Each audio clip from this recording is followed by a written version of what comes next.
జై తెలంగాణ. కొంచెం గట్టిగా చెప్పండి, అలంపూర్ జై తెలంగాణ. ధన్యవాదాలు. సభాధ్యక్షులు, పెద్దలు, గౌరవనీయులు, ఏ నాయకుడి వెంటైతే మీరు గత 25 సంవత్సరాలుగా కొండంత విశ్వాసంతో, గొప్ప నమ్మకంతో, ప్రేమతో, అభిమానంతో నడుస్తున్నారో, ఏ నాయకుడైతే నన్ను ఈరోజు నడిగడ్డ బిడ్డగా నన్ను ఢిల్లీలో పార్లమెంటు లోపలికి మీ గొంతుకగా పంపించాలనుకుంటున్నారో ఆ నాయకుడు పెద్దలు గౌరవనీయులు ఎమ్మెల్సీ చల్లా వెంకట్రామరెడ్డి గారికి, అదేవిధంగా నేటి ముఖ్య అతిథి పెద్దలు గౌరవనీయులు మాజీ ఐటీ శాఖ మంత్రివర్యులు, టిఆర్ఎస్ వర్కింగ్ ప్రెసిడెంట్, మరి తెలంగాణ రాష్ట్రాన్ని కేవలం దేశంలోనే కాదు ప్రపంచ చిత్రపటంలో పెట్టిన దార్శనికుడు మరి పెద్దలు కల్వకుంట్ల తారక రామారావు గారు, అదేవిధంగా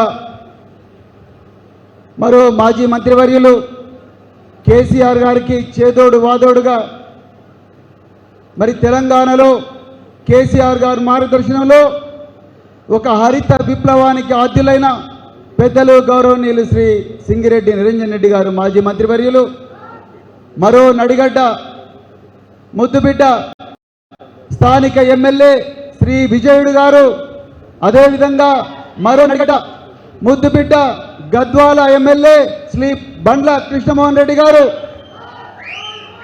అదేవిధంగా మరి అభిలాష్ రావు గారు, దేవర మల్లప్ప గారు, ఇమ్తియాజ్ గారు, మరెందరో నాయకులు, వేదిక మీద ఉన్న నాయకులు, వేదిక కిందున్న నాయకులు, మరి రేపు చల్లా వెంకట్రామరెడ్డి గారి మార్గదర్శనంలో మీ నడిగడ్డ బిడ్డను పార్లమెంటుకు తీసుకుపోయే గురుతర బాధ్యతను మీ భుజస్కంధాల మీద మోసుకుంటున్న ఎంతోమంది నాయకులు, కార్యకర్తలు, మరి మీడియా మిత్రులు, మరి సామాజిక సంఘాల నాయకులు, ఎంఆర్పిఎస్, మిగతా మహానాయకులు అందరికీ కూడా హృదయపూర్వక ధన్యవాదాలు తెలుపుతూ మరొక్కసారి జై తెలంగాణ.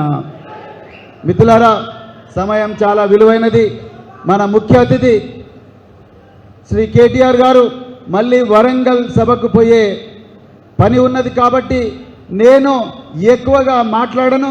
కానీ మరి నా గురించి నేను చెప్పుకుంటే మరి కన్న తల్లికి బిడ్డ తన చరిత్ర చెప్పుకున్నట్టుగా ఉంటుంది. నేను పుట్టింది అలంపూరు గడ్డలో. మరి అలంపూరు గడ్డకు నన్ను నేను పరిచయం చేసుకోవాల్సిన అవసరం లేదు అని నేను అనుకుంటున్నాను.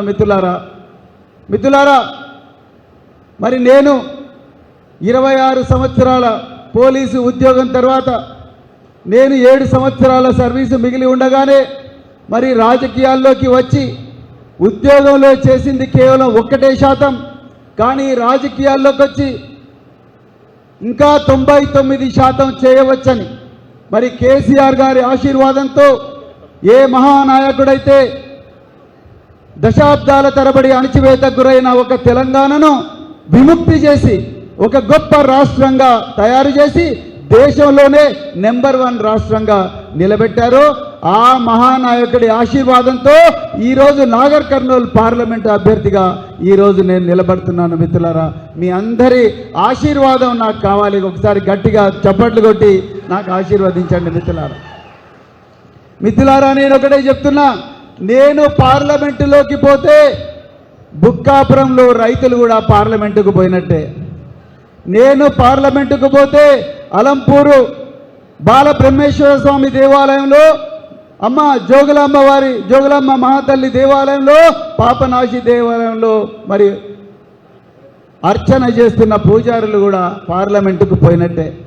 నేను పార్లమెంటుకు పోతే ఇటికాలలో ఉండే రైతులు, తుమ్మిళ్లలో ఉండే రైతులు, ఐజలో ఉండే కార్మికులు, అదేవిధంగా నిరుద్యోగులు ఉండవెల్లిలో కానీ, అలంపూరులో కానీ, అదేవిధంగా మానపాడులో కానీ, పుల్లూరులో కానీ ఉండే నిరుద్యోగులు కూడా పార్లమెంటుకు పోయినట్టే. నేను ఒక హోదా కోసమో లేకపోతే మరి ఒక దోపిడీ కోసమో రాలేదు. నేను మీ అందరికీ సహాయంగా ఉండడం కోసం మన ప్రాంతానికి రావాల్సిన న్యాయబద్ధమైన నిధులు కేంద్ర ప్రభుత్వం నుండి ఏ విధంగా తీసుకురావాలి, స్థానిక ఎమ్మెల్సీ చల్లా వెంకటరామరెడ్డి గారు, అదేవిధంగా మరి ఎమ్మెల్యే విజయుడు గారు, అదేవిధంగా బండ్ల కృష్ణమోహన్ రెడ్డి గారు, అదేవిధంగా మరెందరో నాయకులు, నడిగడ్డ నాయకులు, మీ అందరికీ ఒక తోడుగా ఉండడానికి వచ్చిన మిత్రులారా, మీ అందరికీ ఏ సహాయం కావాలన్నా మీకుండే స్థానిక నాయకులతో పాటు నన్ను కూడా దయచేసి వాడుకోండి. అదొక్కటే నేను మీ అందరికీ కూడా చెప్పాలనుకున్నా. మీ అందరికీ ఎలాంటి అనుమానాలు ఉండాల్సిన అవసరం లేదు. మీరు నన్ను ఎంపీగా గెలిపించిన తర్వాత నిరంతరం మీ మధ్యనే ఉంటా, మీకోసమే పనిచేస్తా, మీ నాయకుల మార్గదర్శనంలోనే పనిచేస్తా. తప్పకుండా మీ సమస్యలు నా చేతనైనంత మేరకు పరిష్కరించే ప్రయత్నం చేస్తా. ఇప్పుడే చల్లా గారు చెప్పారు, ఈ ప్రాంతం మరి 3 రాష్ట్రాల మధ్యనున్న ప్రాంతం. ఇది ఆంధ్రప్రదేశ్, కర్ణాటక, తెలంగాణలో భాగం.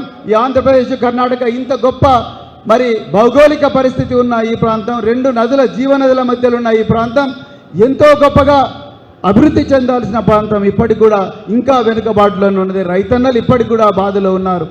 అందుకొరకు వీళ్ళ జీవితాల్లో వెలుగు నింపడం కోసం, వీళ్ళ పిల్లల జీవితాల్లో వెలుగు నింపడం కోసం రాబోయే రోజుల్లో సైనిక స్కూళ్ళ గురించి కేంద్ర ప్రభుత్వంతో కొట్లాడతాం, నవోదయ స్కూళ్ళ గురించి కొట్లాడతాం, ఇంకెన్నో గొప్ప గొప్ప కార్యక్రమాలు చేసి ఈ ప్రాంతాన్ని రాష్ట్రంలోనే కాదు దేశంలోనే మరొక్కసారి గొప్ప ప్రాంతంగా తీర్చిదిద్దే ప్రయత్నం మరి సిన్సియర్గా చేస్తానని చెప్పి మీకు చెప్తూ, మిత్రులారా దయచేసి మీ అందరి మీదనే ఇప్పుడు చల్లా గారు చెప్పినట్టుగా మరి నన్ను పార్లమెంటుకు పంపించే చరిత్రాత్మకమైన బాధ్యత మీ అందరి మీదనే ఉన్నది. పెద్దలు కేటీఆర్ గారు ఇక్కడే వేదిక మీద ఉన్నారు.